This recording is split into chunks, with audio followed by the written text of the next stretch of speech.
கறிவேப்பிலை பொடி தயார் பண்ணுறதுக்கு தேவையான பொருட்களை வச்சுருக்கேன்.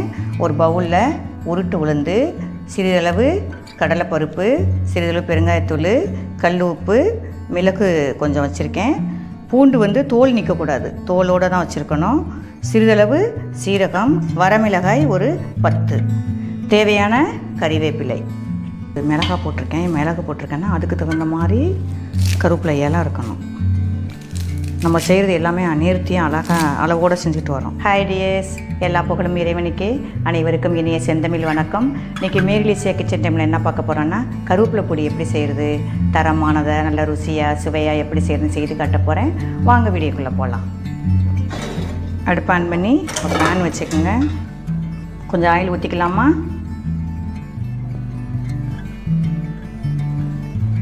லோ ஃப்ளேமில் வச்சுக்கலாம். இது கரெக்டான பதமாக இருக்கும். இப்போ இந்த வெள்ளை உளுந்து போட்டுக்கிறேன்.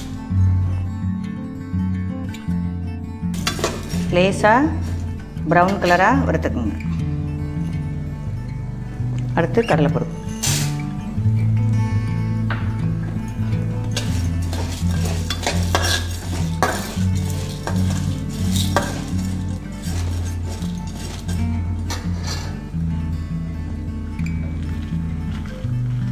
அடுத்து வரமிளகாய். இந்த பொடி தயார் பண்ணும்போது லோ ஃப்ளேம்லேயே வச்சு நம்ம வறுக்கணும், இல்லைனாக்கா பொடி கலர் மாறிடும். நம்ம செய்ய போகிறது க்ரீன் கலராகவே இருக்கும்.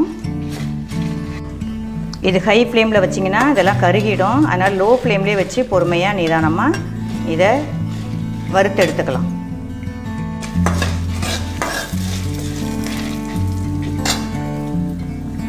நான் மிளகு சேர்த்துக்கிறதுனால நான் பட்டை மிளகாய் கொஞ்சம் குறைச்சி கம்மியாக போட்டேன். மிளகு சேர்த்துக்கிறது உடம்புக்கு நல்லது. அதனால் மிளகாயை குறைச்சிக்கிட்டு மிளகு கொஞ்சம் சேர்த்துக்குங்க.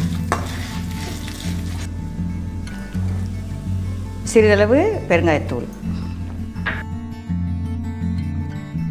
இது நல்லெண்ணெயில் வறுத்தெடுத்தோம்னா நல்லாயிருக்கும். நல்லெண்ணெய் பயன்படுத்துங்க.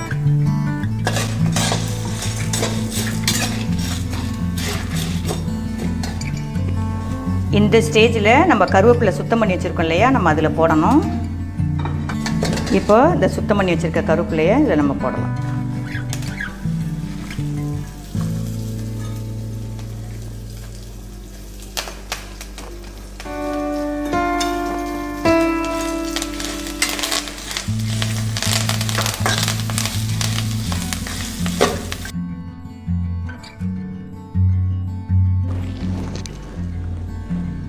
இந்த பொடிக்கு தேவையான இவ்வளவு போடணும் கல் உப்பு.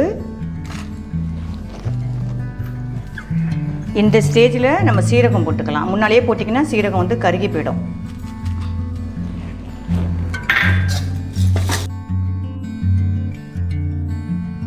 டிஎஸ், இந்த கருவேப்பிலையில் இது 2 வகை இருக்குது. ஒன்று காட்டு கருவேப்பிலை, நாட்டு கருவேப்பிலைன்னு 2 வகை இருக்குது. நாட்டு கருவேப்பிலையை நம்ம வீட்டில் பயன்படுத்துகிறோம். காட்டு கருவேப்பிலையை மருந்தாக பயன்படுது. இதில் அவ்வளோ சத்துக்கள் இருக்குது.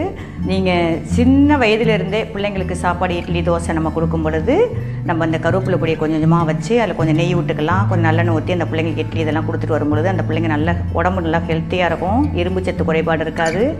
இப்போல்லாம் டீனேஜ் பிள்ளைங்களுக்கு 20 வயசு ஆகிறதுக்குள்ளேயே முடியெல்லாம் நரைக்குது. இந்த கருவேப்பிலையை நீங்கள் இட்லி பொடி, சட்னி இந்த மாதிரிலாம் எந்த வகையில் நீங்கள் எப்படி எடுக்க முடியுமோ அந்த அளவுக்கு நீங்கள் இதை பயன்படுத்திக்கிட்டு வந்தீங்கன்னு சொன்னால் முடி நரைக்காது. இதில் அவ்வளோ ஹீமோகுளோபின் இன்க்ரீஸ் ஆகும். இரும்பு சத்து அவ்வளோ சத்து இருக்குதுல்ல. இதை நீங்கள் பயன்படுத்திக்கோங்க. சின்ன பிள்ளைங்களுக்கு நீங்கள் கண்டிப்பாக இதை உணவில் நீங்கள் கொடுத்தே ஆகணும். இட்லி அதில் கொஞ்சம் பொடியை வச்சு அப்படி விளையாட்டு காட்டி அந்த பிள்ளைங்களுக்கு அந்த பொடின்னு தெரியாமல் வச்சு நீங்கள் ஊட்டி அந்த பிள்ளைங்களுக்கு இதை பயன்படுத்தணும். நல்ல உடல்நலம் பெறணுங்கிறது தான் என்னோடய விருப்பம். இது நல்லா அளவாக நல்லா செஞ்சுருக்கேன். இந்த பொடி பசுமை மாறி இருக்காது, அப்படியே இருக்கும் ஃப்ரெஷ்ஷாக. அந்த க்ரீன் கலர் மாறாமல் நான் எல்லாமே பக்குவமாக எவ்வளோ ஜாமான் கலக்கணுமோ அந்த அளவுக்கு அழகாக நேர்த்தியாக செஞ்சுருக்கேன். இதை நீங்கள் செய்து பாருங்கள். சாதத்தை கொஞ்சம் குறைவாக வச்சு இந்த கருவேப்பிலையை 2 ஸ்பூன் போட்டு ஒரு 1/2 ஸ்பூன் நெய் அல்லது சுத்தமான நாட்டு செக்கெண்ணெய் நல்லெண்ணெயை நீங்கள் ஊற்றி சாதத்தில் செஞ்சு சாப்பிடும்போது உங்களுக்கு உடம்புக்கு அவ்வளோ நல்லது. இது இந்த கருவேப்பிலை பொடியை நீங்கள் பயன்படுத்தும்போது சூடான சாதத்தில் தான் நீங்கள் இதை பயன்படுத்தணும். இது ரொம்ப ஹெல்த்தியானது. இதை பயன்படுத்துங்க. Thank you.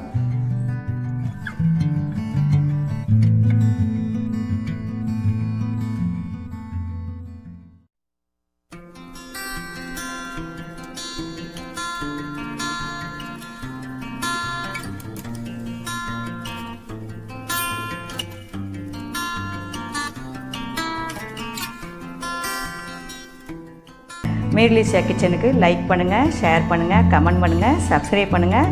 Thank you all. Thanks for வாட்சிங்.